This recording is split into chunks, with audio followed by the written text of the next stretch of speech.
All right. Okay, so people who can see me, can you just give me a thumbs up if you can hear me okay? Super.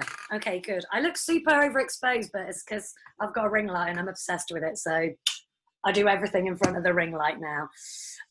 This is going to be really strange, probably for all of us, but a lot for me because this was obviously planned and written on the premise that I would be in a room with you all. So I was hoping that it would be a lot more interactive. I was hoping that I'd be able to get you up on your feet doing stuff with me. That sounds a little bit suspect, but it's not that kind of workshop, I promise. But we are where we are, and this is what we're going to cope with. So there are going to be times where I'm going to ask you to join in. Don't panic. I'm not going to get you up on camera doing anything weird, but I would really like you to use the chat box. I'm filming this so that I can keep all of the chats and comments. If you'd like to know more just generally about everything we talk about, pop your email in there for me if you're not already registered with me. I'll talk to the Pole World team about getting a link or something, leaving it somewhere so that you can access this afterwards. So I've adjusted as much as I can to allow for the fact that we're all weirdly connected in this strange world that is Zoom. If any of you don't want to be on camera, shut your cameras off, that's fine. I would love to see your faces because it helps me to know who's feeling what and all the rest of it. But I appreciate that lots of you are just not, it's not your thing. A lot of, I did workshops a couple of weeks ago and had my camera switched off for quite a lot of it. I will also be referring to notes. So if you see me looking down, I hate doing it. I hate reading lyrics from paper. I hate having notes, but there is so much to talk to you about. If I don't write notes, what will happen is I will just go off into Lucy land and we'll end up on some strange, fantastical journey that is basically just anecdotes about my strange life and how I make mindfulness and gratitude part of my own life. So as much as I would love my own show, Lucy, yeah, I mean, Dee, we could start a thing. Like I'm perfectly happy to have a TV channel, you know, Channel 4 if you're listening, I'm here. But any questions in the chat for me? If you have your video on and you want to wave me because you need to tell me something super important, do it. If you want to switch your camera off and go and get food and just listen to me, totally fine. You don't need to see what I'm doing. So who am I? Who am I? There's a question. How long do we have? My name is Lucy. I've been doing pole since 2008. When even was that? So I've been in this industry a long time. I've seen many, many changes. This was not my life plan. I had no intention to be teaching dance. It still sounds so ridiculous when I say it out loud.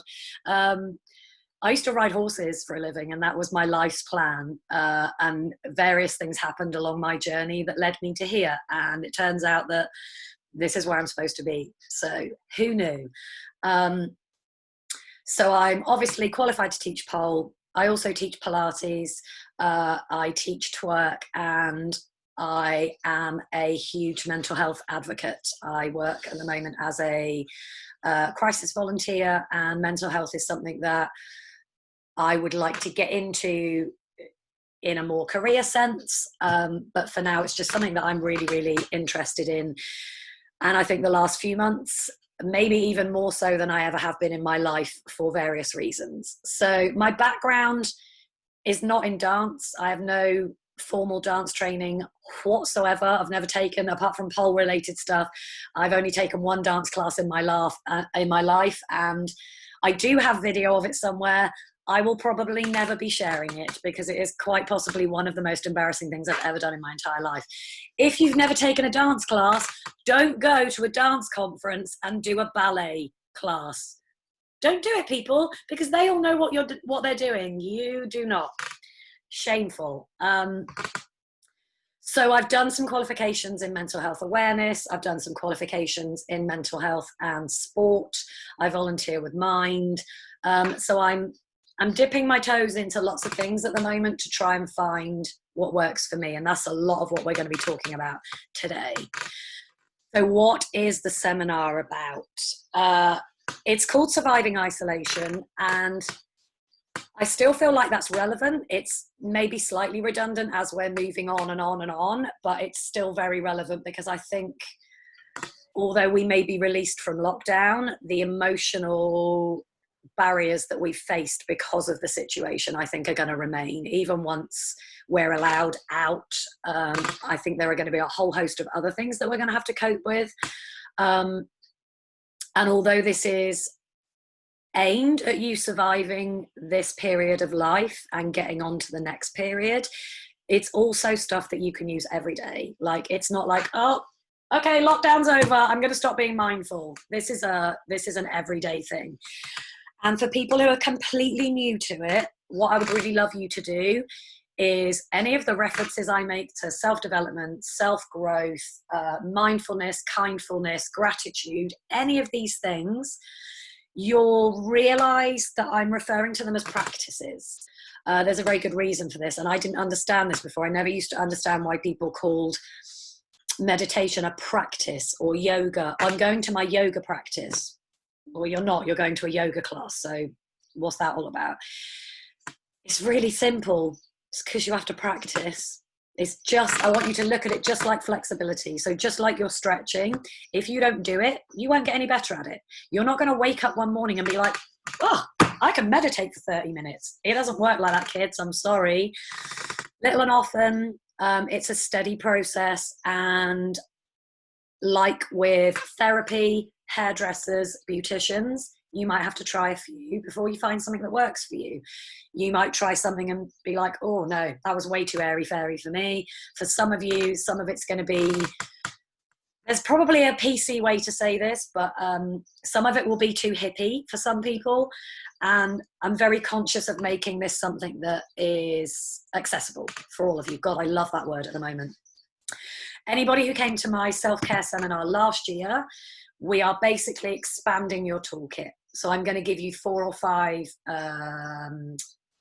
things that you can try at home, that you can practice, that you can really easily in daily life. This is, I'm not talking about 45 minutes that you have to, set aside. This is all just about nice, simple stuff that you can do at home. All right, so work out what works for you. And for anybody who's already on this kind of journey, please forgive me if I'm dumbing down stuff that you already know. The thing that put me off getting involved in anything to do with this for years and years and years is because I was terrified. I was intimidated. I was scared. I didn't know. I didn't know what these words meant, and I thought they were out of my reach. I thought things like self-development and personal growth were things that yogis did. That was a thing for people who go traveling in Thailand for 6 months. It's not for me. Nah, it's not my thing. It is your thing. If you would like to be a more whole human being, that is exactly where we're going with this. It's just to fill in those little gaps. So I'm trying to make it make sense. Please, if at any point I say something and you're like, I don't really get what she means and I feel like this is really important, pop me a message in the chat. I will have it up by the side of the screen so I can see you when you type. Pop something in there. I'd rather you ask me than sit through the whole seminar thinking, I've got no idea what she's on about. There's nothing more frustrating, and no question is a stupid question. I know people say that in seminars and you go, okay, good, and then don't ask any questions because you don't want to be stupid.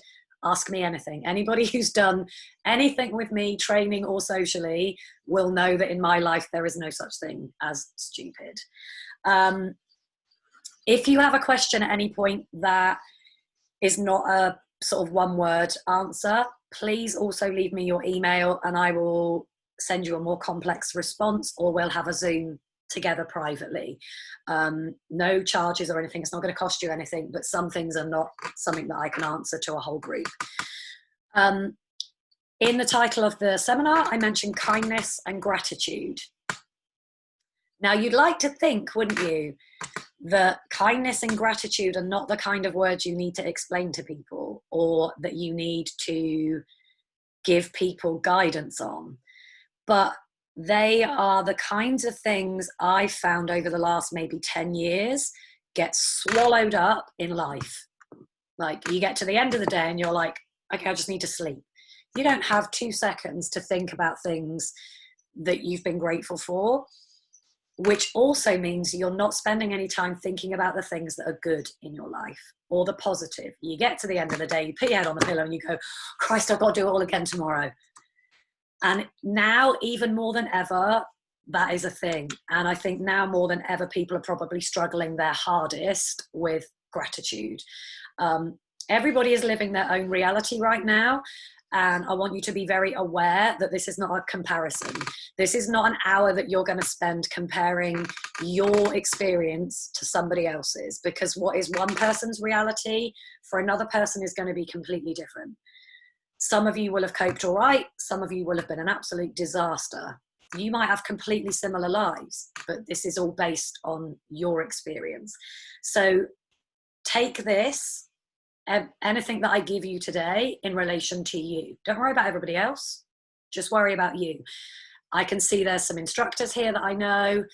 For you particularly, anybody who teaches or shares, there has to be some putting back in. You can't be constantly giving. There has to be some in as well.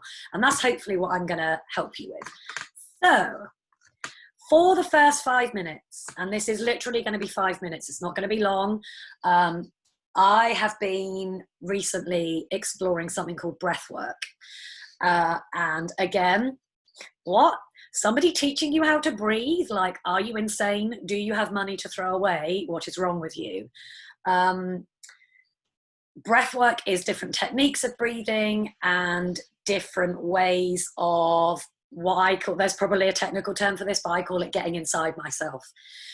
So shutting up what's going on in here and looking at what's going on in your heart, in your soul, in the good place, in where all the good stuff is. So if you're anything like me, especially if you're planning on doing like the whole of Pole World Festival, you've got physical workshops booked in, you know, it's going to be a busy weekend. My brain is like this. Ooh, like, I'm so excited to be here. I'm so excited to talk to you, that what happens is you don't focus. Okay. I would imagine that on a Saturday morning, you guys have got 4 billion things on your mind, things that you're going to do later, things you've got to do tomorrow, things you didn't do yesterday, things you've got to remember to attend. I've got to make notes. I've got a video. So for 5 minutes, we're just going to get quiet. We're going to focus so that you can be in the best possible place to accept what I'm going to give you. In relation to pole, think about it like a warm-up. If you don't warm up, you're not going to be as flexible. You're not going to have as big a range of motion than you normally would have. That's all we're doing. We're just doing not a mental warm up, but like a full body scan. So totally up to you. If you want to close your eyes, you can close your eyes. Please just make sure you're somewhere comfortable, like warm, that there's nothing like external that will distract you. If you're thirsty, take a drink. If you're hungry, get a snack. If you're cold, get a blankie. Just be comfortable. You can shut your eyes. If you're not an eye shutter, you can look down. That sometimes helps if you don't want to be completely closed off. And all I'm going to do is share a breathing technique with you. We're going to do a guided meditation at the end for people who do want to stay, which is going to be a bit longer. That's going to be like 10, 15 minutes. But for right off the bat, I just want to get you into a good brain space. So we're going to do a technique of breathing that is super good if you're feeling stressed, if you're feeling unhappy, if you are carrying a lot of heavy emotion. I think anybody who has been anywhere near social media or the television in the last 3 weeks if you are any kind of human being at all, there will be some heaviness with you right now. There will be some weight. There will be some baggage. There will be some discomfort. There will be all sorts of feelings. Just looking at your names on the screen, the people who are here, I can already see that there's a range of different backgrounds and nationalities and heritages, which is just fills my heart with joy. But it hasn't been a very joyful time.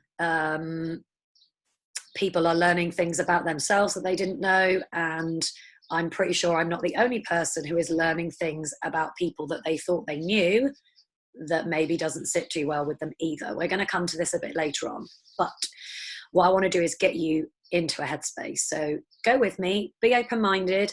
Don't be scared by the word meditation or technique or anything. I just say words like that to make myself sound more intelligent. Really, all we're going to do is breathe for a few minutes and just try and focus on what you're going to receive. So we're going to try a type of breathing that affects your vagus nerve. We're not going to have a biology lesson. Again, if you want to know more, I'm going to give you links to look up. I'm going to give you reading to do if you want to do that. But your vagus nerve helps you to control your happy hormones. And there's a breathing technique that helps you hit your vagus nerve. So we're going to breathe in for 4 and out for 8. And it is going to feel like the weirdest thing you've ever done, okay? The first two times round, we're going to do maybe 4 or 5. Second time round, you'll be like, Jesus Christ, there's not enough room in my lungs. I can't do this. Just relax, honestly, just chill out. It's not a test. It's not, I'm not timing you. I'm not watching you to make sure you're doing it right. This is just to try and get your head in a space to receive me, and for me to just calm down my excitement levels and deliver to you what I need. So I'm going to count you, and you're just going to breathe. You can do it in through your nose, you can do it in through your mouth, whatever feels more comfortable. So take a breath in and then breathe all the way out till you've got nothing left. And we're going to breathe in for 1, 2, 3, 4. Out 1, 2, 3, 4, 5, 6, 7, 8. And in for 1, 2, 3, 4. Out for 1, 2, 3, 4, 5, 6, 7, 8. And breathing in 2, 3, 4. Out 1, 2, 3, 4, 5, 6, 7, 8. So I want you to keep where you are now with your eyes closed, relaxed. Just keep breathing as naturally as you can. And be present. This is another word that gets thrown around a lot when we talk about what we're going to talk about today. And it just means being right now, right here, right now. No, sorry, come on, I had to get that in. Don't worry about tomorrow, yesterday, in a minute, in 5 minutes. What am I going to learn? What's she going to say next? Just stay right now. It's not a special skill, but it is way harder than it sounds. So when we do the meditation later on, and maybe even while I'm speaking, there may be just the odd moment where I give you a minute, just to let things sink in and to have a little pause. Anyone who knows me knows that A, pausing is not a skill that I am great at, and B, being quiet is also not one of my top skills. So I'm learning along with you. You might already be able to tell just by doing that exercise with you. I'm already stepped down out of crazy land for a second, and you can just tell, for me it's vocal. Everything for me is chest and throat. My mum knows when I'm upset about something because I talk all the way up here and I talk really fast and everything gets very loud and I'm very quick. So little patterns, just little things that you notice. So we're going to start by talking about isolation. We're going to talk about it with our minds mostly on how it applies to us, which is in relativity to lockdown. I don't know about you guys, but I am sick to death of those two words, like sick to death. I'm so tired of bumping into people or going to a shop or it just being the only thing that anybody ever talks about has to be related to lockdown or isolation in some way. And I find it like, it's just starting to really grate on me. So it's really nice to talk about something else. So we're going to try and understand what isolation is in relativity to us as pole dancers, as an industry, and as humans on our own. I'm then going to give you some coping strategies that are relative in certain terms to each group. So I've split things down into like 4 different sections of how we approach things. And then I'm going to give you some coping strategies that hopefully kind of work with each section. Then we're going to talk about what we've talked about. It's called summary and close when you write a seminar, don't you know? But we're basically just going to go over what we talked about, make sure that I didn't miss anything, make sure that you don't want to ask anything. And then I'll do a guided meditation, which you are more than welcome to skip out for. If you don't think it's your thing, you do not have to stay. However, I would suggest that if you're here, it probably might be your thing. So totally your call. It won't be anything deep and drastic. It will be a breathing technique along with me waffling some gentle stuff in your ear with the sound of birdsong, which is one of my favorite things to listen to. So this is where I'm going to have to read a few bits because some of them are dictionary descriptions and they're like super relevant. So the dictionary description of isolation, number 1, the act of separating someone or something, the state of being separate. Number 2, the state of being alone or lonely. And I don't feel like that could have summed it up any better if I'd written it a million times. I feel after speaking to many, many people that isolation seems to have split us into 3 groups as humans, not necessarily as pole dancers, but it completely applies to us as well. So there's the people who are desperate and determined, I call them, desperate for this to not have been a waste, determined to come out of it having achieved things, having been productive, having grown, and come out of it a better person. Then there's the people who have struggled to function on any kind of level on a daily basis. So these are the people who are struggling to get out of bed, who may be struggling with self-care, right down to as simple as showering and eating decent food, maybe not keeping on top of housework, not keeping on top of general stuff that you would do, not engaging with your friends, the real strugglers. Then I think what is most likely the majority group is the people in the middle. So if you're anything like me, I've had days, maybe weeks sometimes, where I'm like, this lockdown is a piece of cake, mate. Like, nailing it. I am absolutely nailing lockdown. I walk my dog in the morning. I'm reading and researching and writing music, and I'm getting time to dance. And isn't it wonderful? And I'm going to go to bed and rest and wake up in the morning and, oh my God, my life is so terrible and everything is awful and lockdown's never going to be over and I'm never going to see my friends and I'll never touch another human being again. And we go from one to the other. I would love to know very quickly, if you've got a second and you're near your keyboard, just give me an idea whether you think you are group 1, desperate and determined, group 2, failing to cope, or group 3, I'm riding the roller coaster day by day in between. I would just be very interested to know who thinks they are where they are. There's a lot of number 3s. Oh, look at all those 3s, look. Interesting. Good. I might ask some questions about this later. This is interesting. Yeah, definitely 3. And I don't know about you guys, but the bad days come out of nowhere. Like, it is literally like classic depression. You'll be fine, and out of nowhere for no reason, all day crying, I'm just going to give up on life because it's terrible.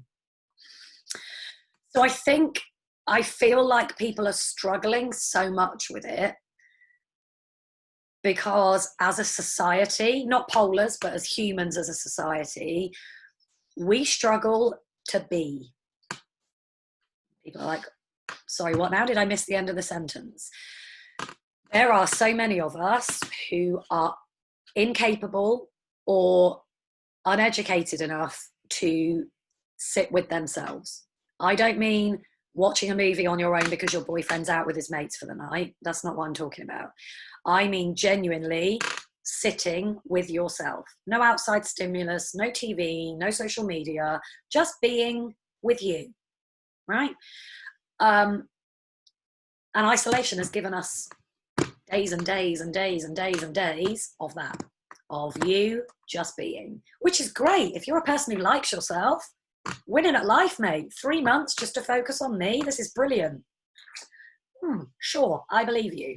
There's probably about 1% of us who have, and when I say us, I'm not including me by any way, shape or form, but there's a tiny percentage of us who have managed to go inside during lockdown and be like productive in a personal way, because it's terrifying.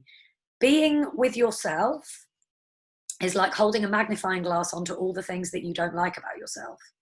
And you've got a choice. You either sit in misery about those things, or you have the motivation and the skills and the tools to do something about growing that a little bit. So, you know, let's look at your mental health and your well-being like your middle splits. It's exactly the same, a little bit every day.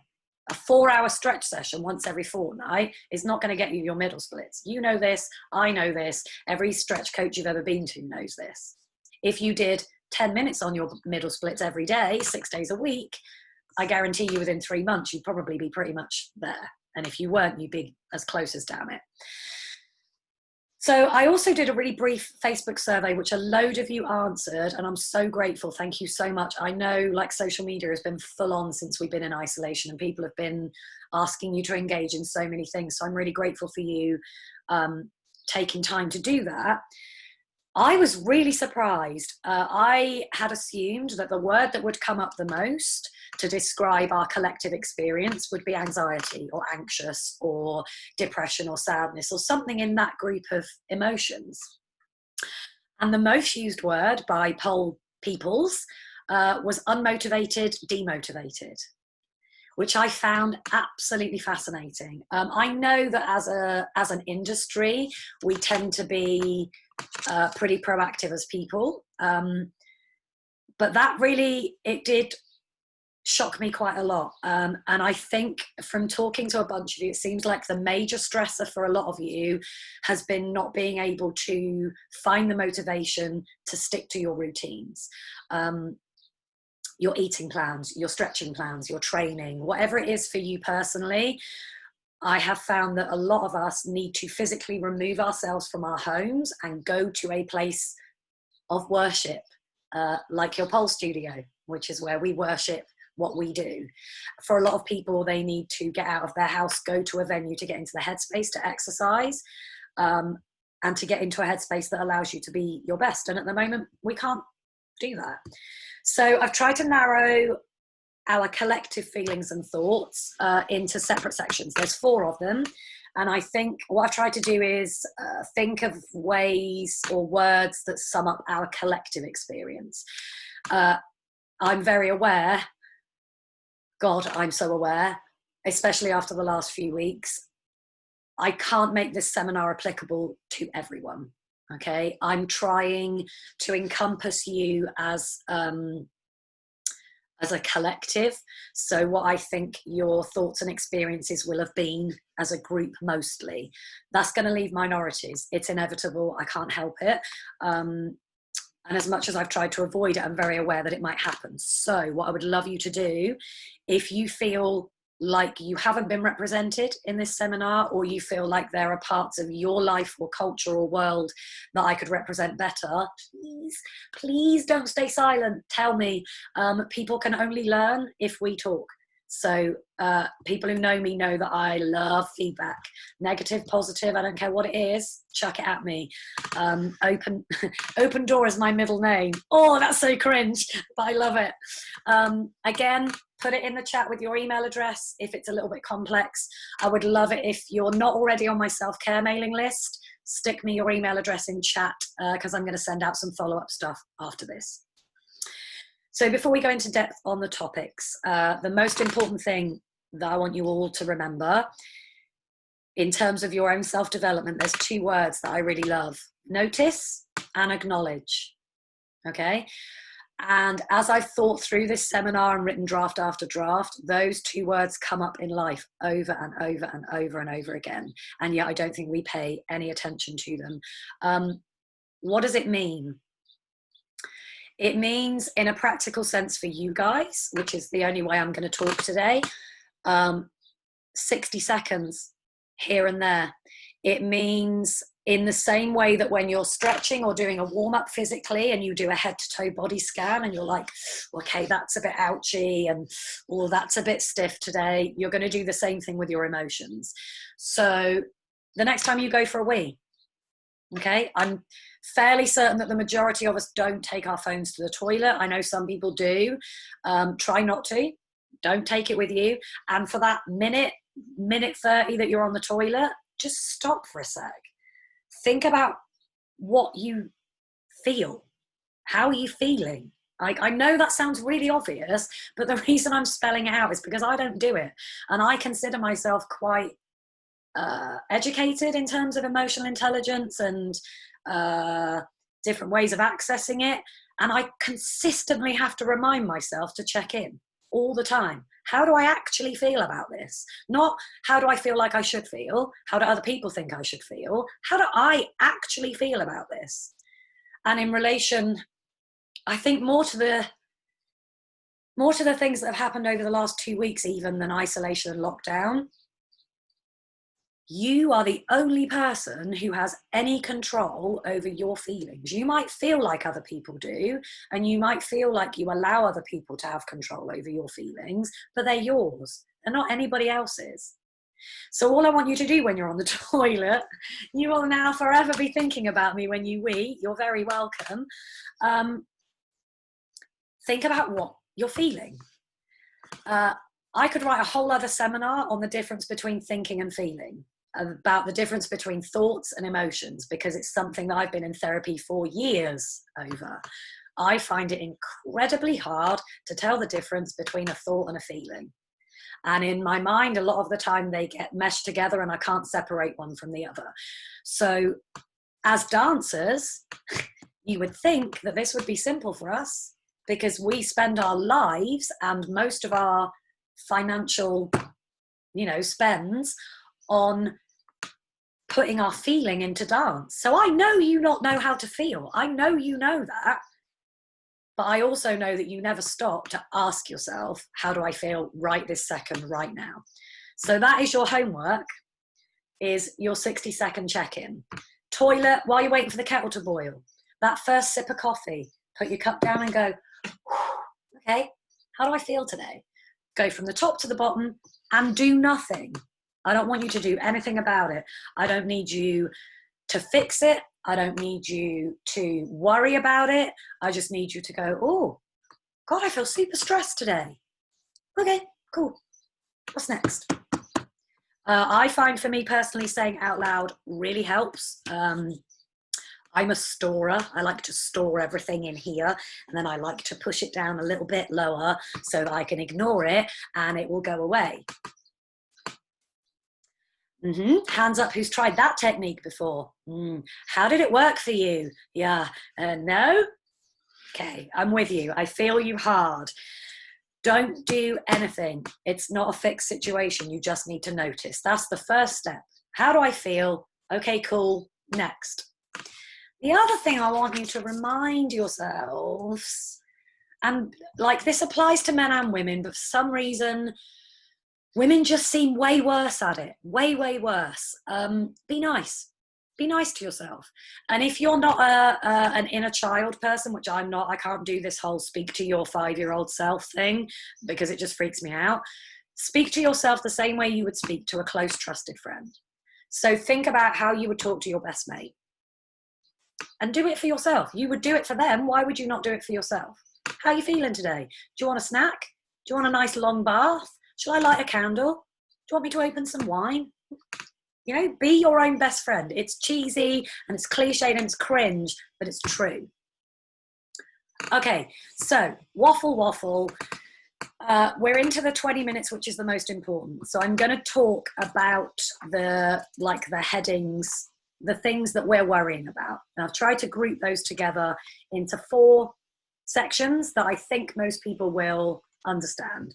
And the first one we've just touched on quite a lot, so I should be able to whiz through this. We are social beings, us pole dancers. We love to people. Whatever way we can, we love to people. It's a very social industry. Competitions, showcases, events, jams, wonderful festivals. And for a lot of students, in my school certainly, pole is their social event of the week. A lot of my students are parents with very busy lives, and pole is that 1 hour a week where they get out of the house, away from their kids, away from their husband, away from work, and you're just you. For an hour, that's you.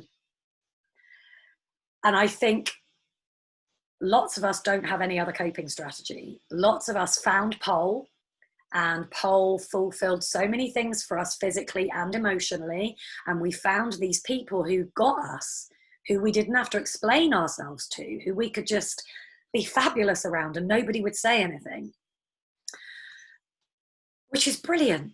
Brilliant. I think mental health is such a big thing in the pole world. And I've said to many people, I don't know if pole makes you crazy or crazy brings you to pole. I'm not sure, but we are all a little bit wacko. And I don't know if that's because, it's such an intimate thing that we do. We're barely clothed. There's an element of sexuality to it. I just find it makes people more open about their mental health, and people are much more willing to talk about things.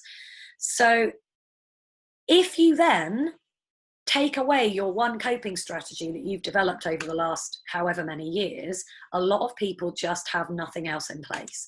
So we've taken pole away from people, and there's nothing else. They don't have any other strategies. They've got no other self-care remedies to try. So hopefully, all I would like you to go away from today with is a desire to learn a little bit more. That's all I want from today, is that maybe 1 or 2 of you go away and read some stuff or think, I might give that a try. I might see what that's like.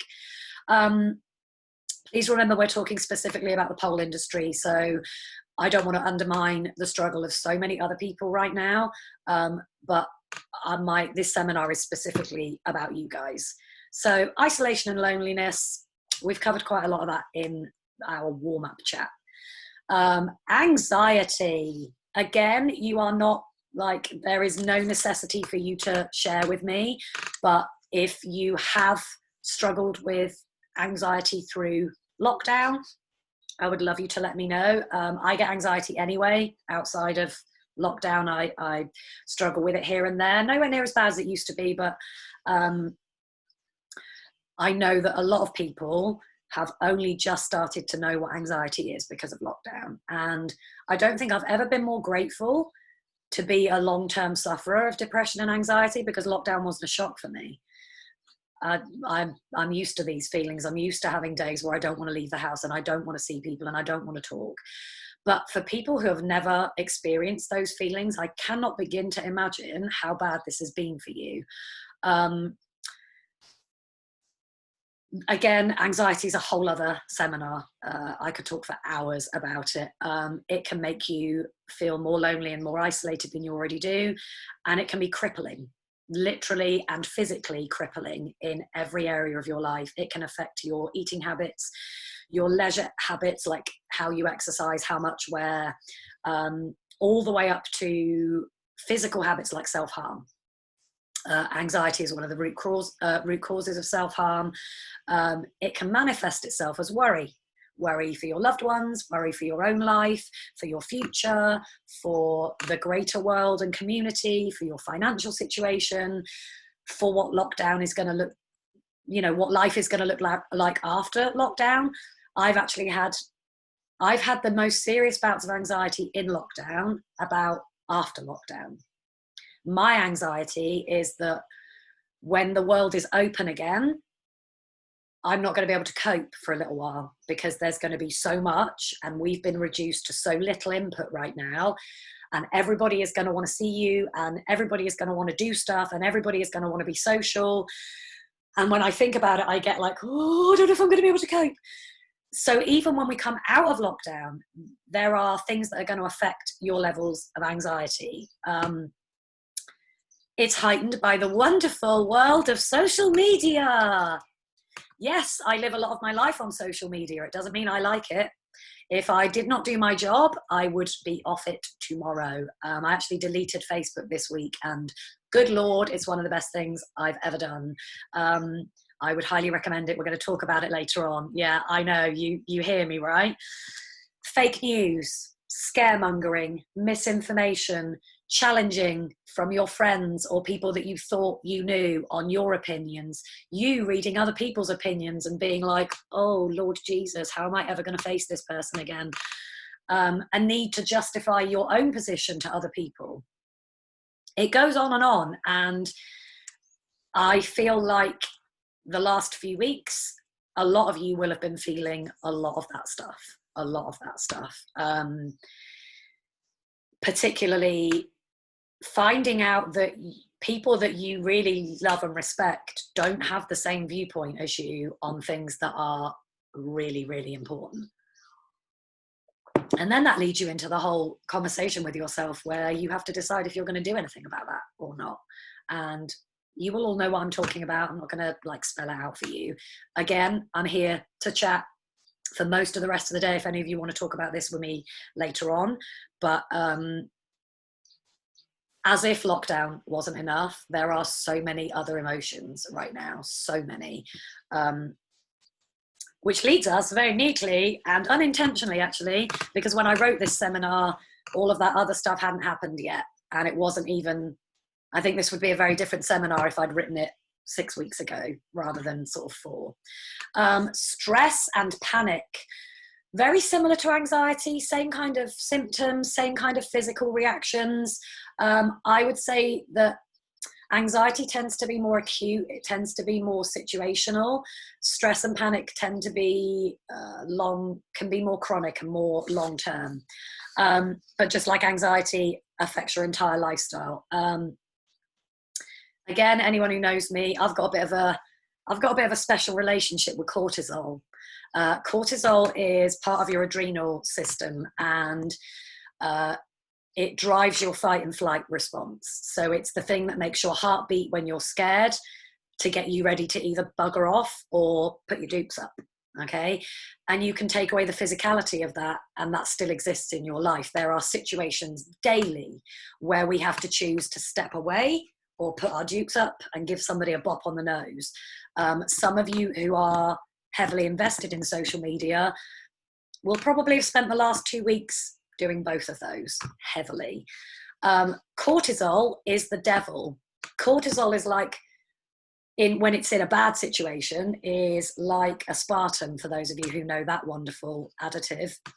It's been linked to systemic inflammation in your body.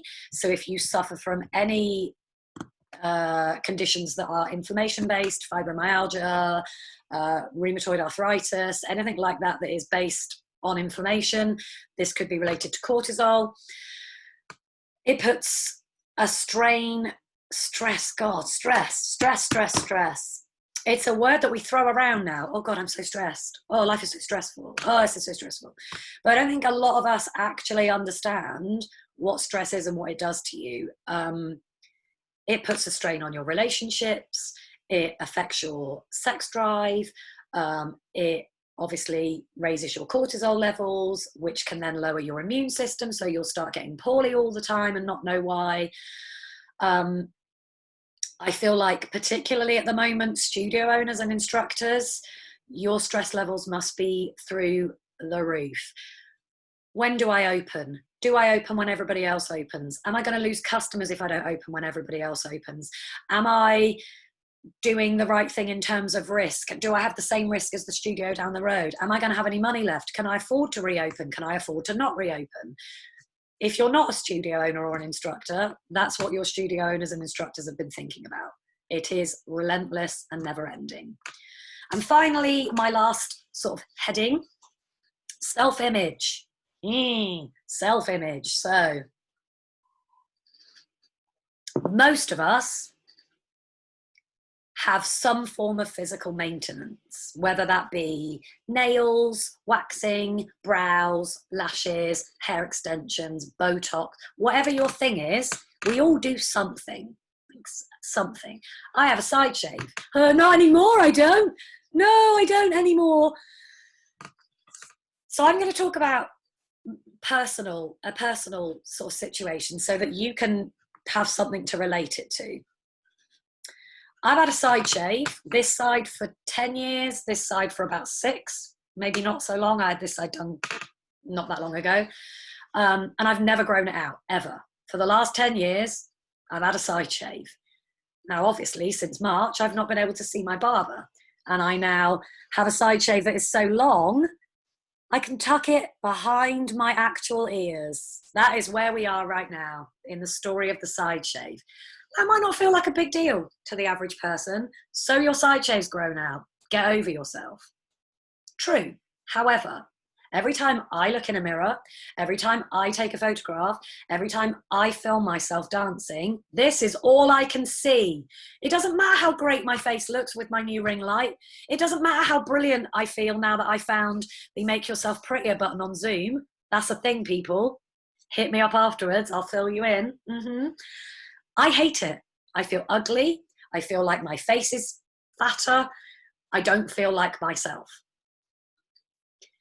That can have a huge effect on the way you feel about yourself. Something as tiny as that. You might need your brows doing, but your brows are everything on your face, right? And I found, for me, for the first few months, it just made me not want to make an effort at all. Like down to not wanting to shower. I know that sounds gross, but it just got to the point, maybe 2 months in, where I was just like, I don't care. I don't care anymore. I don't care if I've got mascara on. I don't care if I had a wash this morning. Oh, I forgot to brush my teeth. So I don't care. And that made me really scared because I don't feel like that very often. And what I found it led to was comparison. And where do we go to compare ourselves to the world? We go to social media. We get on Instagram, we scroll through the people that we're not as pretty as, and we scroll past the people who are more flexible than us and who have got a pole in their home and are still dancing and doing their tricks and not losing their strength and looking like a fat blob like the rest of the population. That's what I did for 2 months. And I know some of you have been doing it. I know you have. I know you've been not looking in mirrors and not taking pictures and not dancing because you feel ugly and horrible and disgusting. I feel you. Massive impact on your productivity. Some of you might have stopped dancing completely while we've been in lockdown. It might not be entirely related to how you look, but it'll definitely have a part of it. So my favorite bit. We've talked about isolation and loneliness, anxiety, stress and panic, and your self-image. Things that I think have probably affected you at some point in the last few months. So what do we do? What do we do, Lucy? How do we win? We learn mindfulness. We learn coping strategies. We learn how those coping strategies relate to being mindful, being kind, and being grateful. They don't seem like big things. They seem like things that we should probably already be doing, right? It doesn't work like that, unfortunately. It is an effort, which is why it's called a practice. What's mindfulness? What is it? Is it just one of those words that people use to sell seminars? No, it's a thing. Mindfulness is a thing. It's about trying to get rid of external stimulus and be right now. Just trying to be in the moment. I'll give you an example. Being on a Zoom call and not checking your phone at the same time. Okay? Being engaged in one thing. All right? That's just a silly example. Being kind to yourself. Again, well, I do that every day, Luce. No, you don't. You don't. Otherwise, it's highly likely you wouldn't be sitting here listening to me waffle on. We, as humans, as females, and as human female pole dancers, we are not very kind to ourselves. Ever. Like, if you're anything like me, we are constantly berating ourselves for the stuff that we don't do or can't do or should have done better. So being mindful is just being aware. Notice and acknowledge. Just notice that you're doing it, and then you can work on what comes next. Some of you might know the lovely Nia Pierce from I Would Rather Be Pole Dancing in High Wycombe. She is a very good friend of mine. And a couple of years ago, she taught me a thing called the Three Gratefuls. Some of you will already do this. You'll have heard of it. You might have tried it. And she taught me to wake up in the morning, and before I do anything, think of 3 things that I'm grateful for and say them out loud. Tiny things. Oh, I'm so grateful I've woken up this morning and my favorite bread is downstairs, so I can have my favorite toast. Oh, I'm so grateful that I woke up this morning and my duvet is still on the bed. Like, it doesn't have to be world peace. It doesn't have to be anything gargantuan. Just 3 simple things that I felt happy and grateful for. And I shit you not, pardon my French, it changed my life. That sounds like I'm trying to sell you something, but I promise I'm not. It just put me in a completely different frame of mind. It put me in a different place before I'd even got out of bed. So even if crappy things happened in the day, which they will, I'd still started my day better than many, many, many, many people. And I was grateful for that. So practice that. Have a couple of goes. But it doesn't have to be in the morning. You can do it whenever it works for you. But it really worked for me. It doesn't have to be 3. It can be 1. Like, that's the thing about this process. It's your process, not anybody else's. So this is for you to do. Self-development and self-growth, they're verbs. They're doing words. So to grow, you have to do things. Read, research, converse with people, learn anything that works for you. I would like to help you to learn to be more compassionate, learn to know the difference between thoughts and feelings, and be more emotionally intelligent. So I've got a few, I think I've got 4 techniques for you. And we're going to run over them fairly briefly because time is ticking on ever onwards. Again, I'm going to make my notes available to you, to people who attended. I'll make this video available to people, and I'm open for conversation anytime. So the first technique we're going to talk about is distraction techniques. These are particularly useful for negative emotions, overwhelming anxiety, panic attacks, desire to self-harm, ideation to self-harm, any of those things where you feel very on the edge, very crisis levels.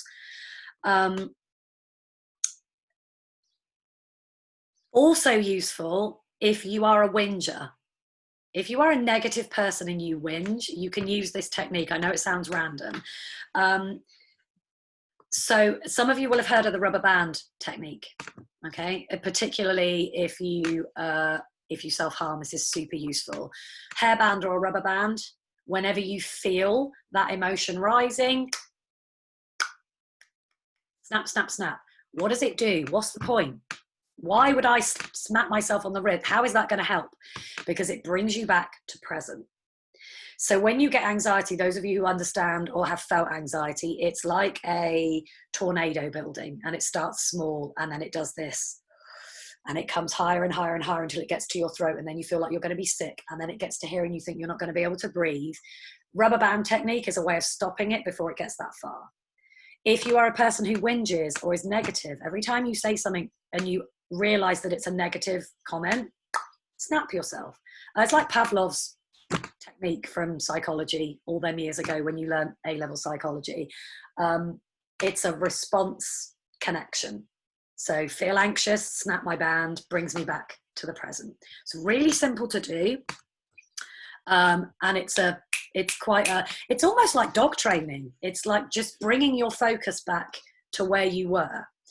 Another one that I really like for anxiety, overwhelm, but maybe less serious than sort of self-harm or an actual panic attack, is see, hear, smell, or 5, 4, 3, 2, 1. It kind of depends where you are. In some situations, you'd have to take out touch and taste because they they wouldn't be appropriate. Although we're pole dancers, so I feel like maybe just leave them in. Helps you to be mindful, helps you to focus on one thing and stay present. So it's the same as your breathing techniques. It's focusing on a sensation rather than what is happening in your body, which is normally this. So 5, 4, 3, 2, 1. 5 things you can see, 4 things you can hear, 3 things you can smell, 2 things you can touch, blah, blah, blah, and so on and so forth. You can change them in any order. 5 things you can see is normally the easiest, because if you're out on a dog walk, finding 5 things to taste could be complicated depending on where you're dog walking. So be sensible, you know, put them in the right order. Or you can just do see, hear, smell. What can I see? What can I hear? What can I smell? It's immediate, it's free. You don't need any skill to do it, but it can be super, super useful. Ah, my favorite one. So, self-image. We just talked about it literally just now. Social media culling. 'Tis my favorite thing at the moment. I call it cull and curate, okay? Because I don't like just cutting people out. It doesn't fit well for me. It feels wrong. So I cull and create. And I don't do it all at once. I do it while I'm scrolling. And it doesn't have to be for good. You don't have to delete people out of your life forever. This is not like a one-time situation. But understand that in social media, you are being sold to all of the time, even if you're not buying things. Algorithms figure out what you see the most and interact with the most, and they give you more of that. So if you keep watching dreadful videos about awful things happening, they're going to give you more. So don't. Get rid of it. When I scroll past somebody who makes me feel inadequate, I unfollow them. It's not on them. This is about me. This is not about them. It's not because I dislike them. I've unfollowed pole idols that I worship, that I think can do no wrong. But I've unfollowed them because they make me feel terrible. That's me. That's me that needs to do the work, not them. But I have to start with me because I can't control what they do. So I start with me. I had a really bad breakup about 6 years ago, and that was the first time I got into meditation and mindfulness. And I found since then, when I break up with somebody, I have to delete everything. So I have to delete them from social media, from my phone, every contact, every photograph, everything has to go. It's not because I hate them. It's not because I never want to see them again. It's not because I wish them any ill will. For me to heal, I need to not see it. I need to not see, and I need to not engage. That is going to be different for you all over the place. But I have some little rules. Unfollow, don't unfriend. It doesn't have to be forever. It might just be that you need to take a break from that person for now. Unfollow and replace. So if you unfollow something that made you feel not so great, replace it with something that brings you joy. Puppies, kittens, goats, handsome guys. I don't mind what it is. Something that's going to make you smile.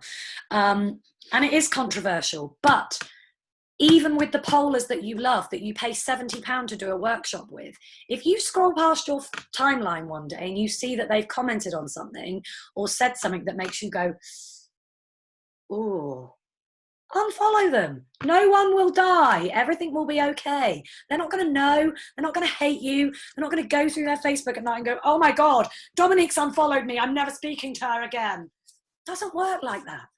It's what's good for you. Got to do what's good for you. Scheduling.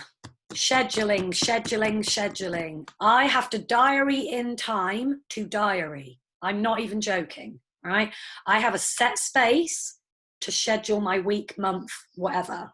Don't assume that communicating and learning and knowing will happen. It won't. Just like your splits won't just happen if you think about them and look at other people doing them on Instagram. You have to do the work. All of these techniques I'm giving you need practice. So don't do them once and go, oh, that didn't work. That didn't work. You might do it once and go, okay, no, that's not for me, but that's a different thing. Zoom calls, FaceTime calls with your friends and family, put them in the diary. Friends you haven't spoken to for a couple of years, make an appointment to have a chat with them. Develop new relationships, join some groups that are nothing to do with pole. I don't know if you've ever noticed, but I noticed recently that none of my friendship circle that I do things regularly with are outside of pole. Everybody that I do anything with is related to my industry in some way. And I don't think that's very healthy. I think you should have things outside. Schedule time for yourself with yourself. Schedule time for yourself with yourself. I wrote repeat in capitals on my notes, okay? It's not going to happen if you don't. I promise you it won't happen. Our lives are too busy. It can be 5 minutes to have a coffee on your own. It can be 90 seconds to wee without your kids. You parents know what I'm talking about. Anybody with kids is going, oh my God, yes. You be more focused, you'll be more productive. You are not going to miss out on anything. I promise, trust me on this. 60 seconds is all it takes. Meditation, mindfulness, breathing. We've covered them quite a lot, so I'm not going to talk about them too much. We've talked about breath work. We've talked about see, hear, smell. All of these things can be useful. They're in the notes, so I'm not going to delve into this one much longer because the last one I do want to talk to you about quickly. Grounding. I don't know if any of you have ever heard of grounding before or if any of you have tried it. There are 2 types of grounding. One is a sort of therapy type and one is a physical electrical situation. So the scientific version, the electrical one, grounding helps to realign your body's natural electrical impulses by reconnecting you with the earth. All of our cells are made of atoms. Atoms possess unique positive and negative charges that are based on the number of negative electrons or positive protons that they carry. Many healthy atoms have a negative charge because they possess more electrons. However, these atoms can have electrons stolen from them, leaving them highly reactive and damaging. In this state, they're called free radicals, not the band, if you're old enough to remember them. Free radicals. You've heard about them. If you wear makeup, you will have heard about them as well. As these free radicals infiltrate our cells and our tissues, they can encourage our health to decline. And the only way to stop that process is by supplying your body with neutralizing antioxidants. We've all heard that word, or a huge dose of negative electrons, which we can get through grounding. Grounding in therapy is more ways to keep you focused and present in your therapeutic journey. It's used a lot in PTSD. It's used a lot in dissociative disorders and therapy. And the more I looked into grounding and its relation to PTSD, I started to wonder whether it would be fair to assume that once we come out of lockdown, that we might indeed suffer some sort of feelings of PTSD related emotions, because I feel like this has been traumatic for a lot of people, and I feel like there might be some kickback from that. Grounding can help you establish a normal cortisol level. We're back to cortisol again. Particularly if you do it at night, it helps your sleep. It can move your sympathetic system from fight or flight to parasympathetic, which is rest and digest. And obviously it helps to reduce free radicals. My personal interpretation, nakedness and the ground. Those 2 things. The nakedness can be the bottom of your feet. You don't have to get like totally naked and go and lie out in a field like this. You can like do it if you want. I'm down, but it can be standing in your garden with bare feet for 20 minutes. Okay. 30 minutes, like 20, 30 minutes is ideal, but not very many people have got that kind of time every day to stand in the ground. But you'll notice that's why a lot of people do yoga outside, because of the connection with the ground barefoot. So, because we are getting very close to my cutoff time and I want to be that person who doesn't get told off for running over, what I would like to do now is just take a couple of minutes. I've got a list of grounding techniques that I'm going to also put out there for you if you want them. But what I would really love to do is share a meditation with you. So I'm going to change the screen so that I can play some sounds in the background. And if you would like to get a blanket or a drink or just wriggle yourselves into a more comfortable space so that we can get started, that would be wunderbar. Just give me one moment. I just need to get another piece of paper.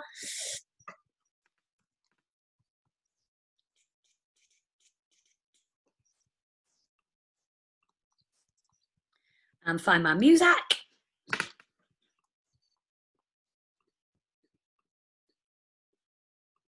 Okay. One moment, please.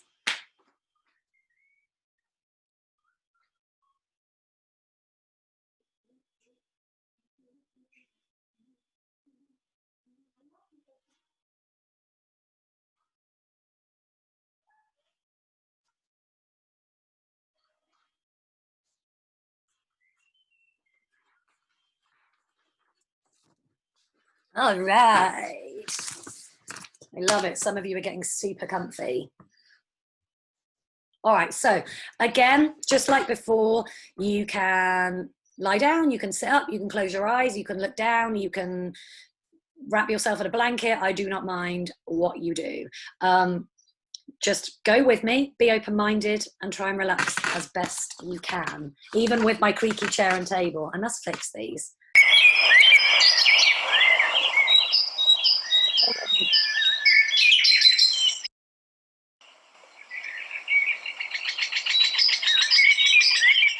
Can you guys hear this? You hear me?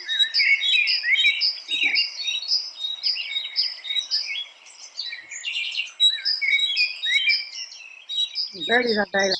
Wow.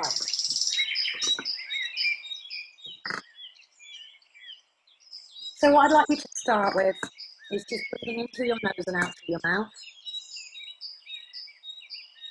And I want you to try and breathe right into your belly. So right at the bottom of your belly, like a baby would. And by breathing in this way into our belly and into our ribs, what that allows you to do is massage your heart, massage your kidneys, stretches the muscles in between your ribs. So many benefits. Throughout this practice, you can breathe into your nose or your mouth. It's entirely up to you. You can use both.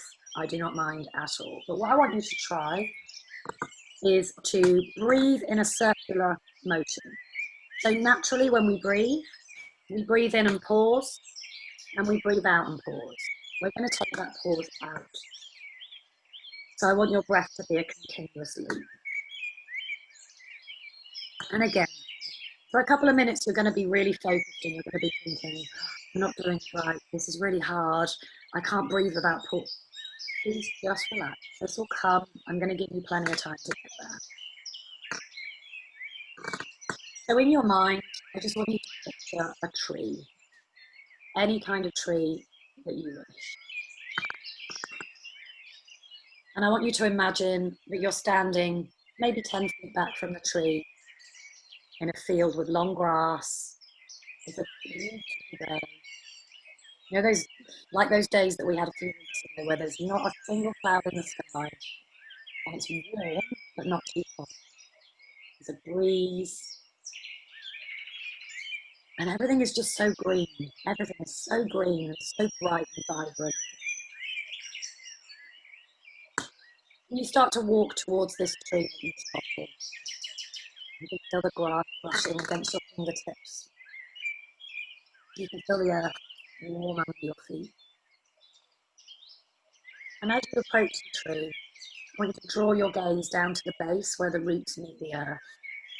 And just take a moment and imagine how far and deep those roots go. Imagine them being underneath your feet as you stand, making the tree secure and anchoring it in place. Wiggle your toes in the ground. Imagine them sinking into the earth like the tree's roots, keeping you safe, keeping you firm and tall.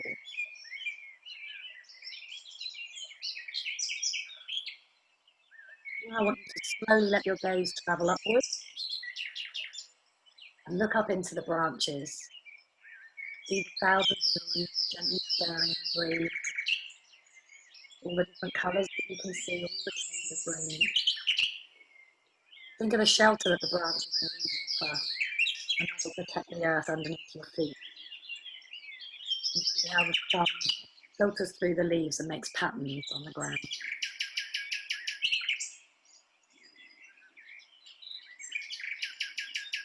And as you look at this tree, I want you to imagine all of its trees as it stands tall. Think of all the seasons that come and go. This tree still stands. Think of the winters and the storms that have shaken the branches and tried to upheave those roots. And still, after all this, it tree stands.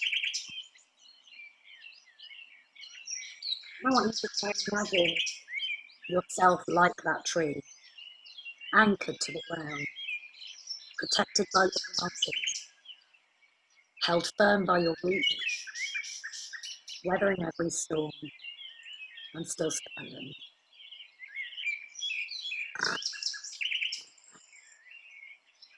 And as you breathe in through either your nose or your mouth, I want you to imagine that the air that you're breathing in is golden, warm, like the sunlight. Take it all the way down to the bottom of your lungs, right the way down to near your pubic bone. Open up the ribs, filling your body with light and warmth and air.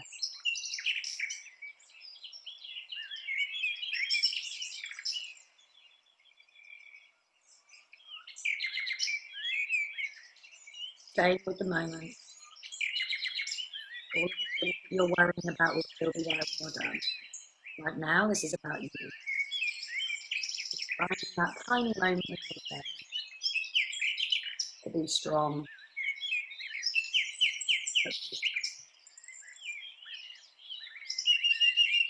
And really gently when you're ready, I want you to just blink behind your eyes a couple of times if your eyes are shut really open.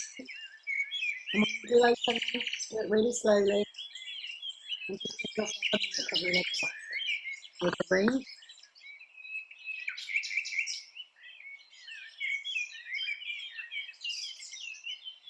Stop.